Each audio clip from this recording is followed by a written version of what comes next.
L'Instant Mag de Magali Barthès. Il y a 50 ans disparaissait l'un des chantres de notre Provence, Marcel Pagnol. Ce fils d'instituteur, devenu écrivain et dramaturge, puisait son inspiration dans les collines d'Allaux, où il passait ses vacances. Et c'est à quelques encablures de là, au sein de l'ancienne usine électrique alimentant le tramway emprunté par la famille Pagnol pour rejoindre la Bastide-Neuve, que le musée Pagnol verra le jour au premier étage. Les objets figurant dans cet espace de 1200 m² seront issus de l'hôtel particulier parisien où vivait l'auteur. Le rez-de-chaussée accueillera une médiathèque avec des expositions temporaires, un espace de coworking, la maison du tourisme ainsi qu'un café-restaurant. L'inauguration de ce pôle culturel, prévue en septembre, précédera celle du musée. Jeudi 18 avril, nous étions quelques privilégiés à visiter le chantier de ce futur pôle culturel. Écoutez les précisions du maire d'Allaux, Lionel Decala. Ce sera un grand pôle culturel à l'entrée du centre historique d'Allaux, une place naturelle pour ce futur musée Marcel Pagnol quand on connaît l'histoire qui le rattachait à la commune. La Bastide-Neuve, là où il passait ses vacances avec l'ensemble de sa famille et enfants, se trouve sur le territoire communal d'Allaux. Les parties de chasse qu'il menait avec l'oncle Jules, ou les parties de rire ou de larmes avec son ami Lily Desbellons, c'était aussi les collines d'Allaux, c'est aussi une terre de tournage.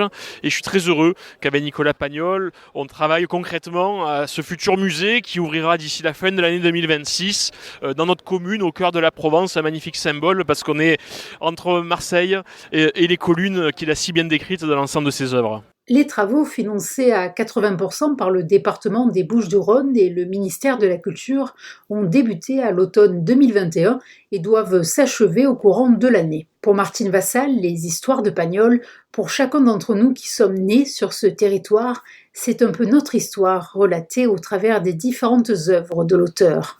Alors pour la présidente du département, il était important de permettre à tout un chacun de faire passer cette culture provençale à laquelle nous sommes tous très attachés. Un petit mot sur le futur musée Marcel Pagnol que le département a contribué à financer, qui sera aussi une médiathèque. Eh bien, je remercie la ville de Allaux d'avoir pris l'initiative de transformer son usine électrique en musée et médiathèque Marcel Pagnol. Donc le département est aux côtés de la commune pour bien sûr aider financièrement. Donc déjà en septembre, on verra la médiathèque et en 2026, le musée.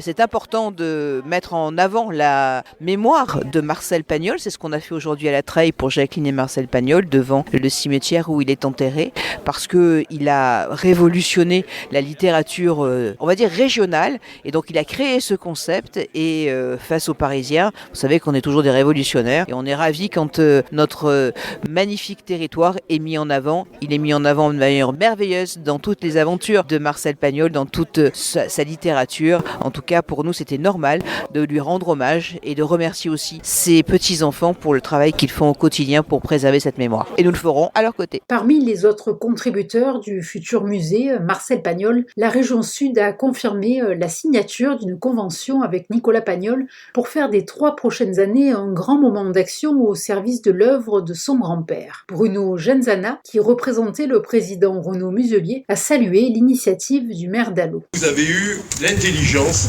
de tracer un chemin.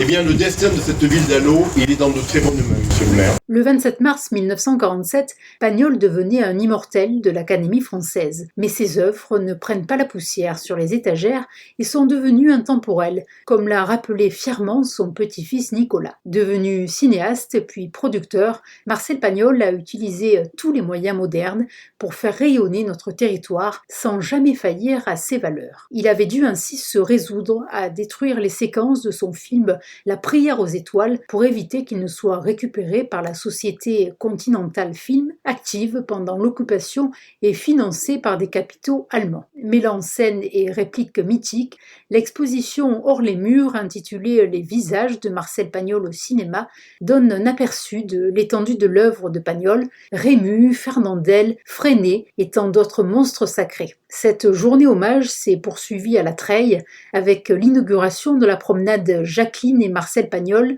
qui longe désormais le cimetière où ils repose. Un juste hommage pour Sylvain Souvestre, maire des 11e et 12e arrondissements de Marseille, lequel a organisé 13 événements labellisés Marcel Pagnol. Marcel et Jacqueline sont indissociables. C'était sa muse d'ailleurs et c'est un événement vraiment important, ce jour anniversaire des 50 ans de sa disparition.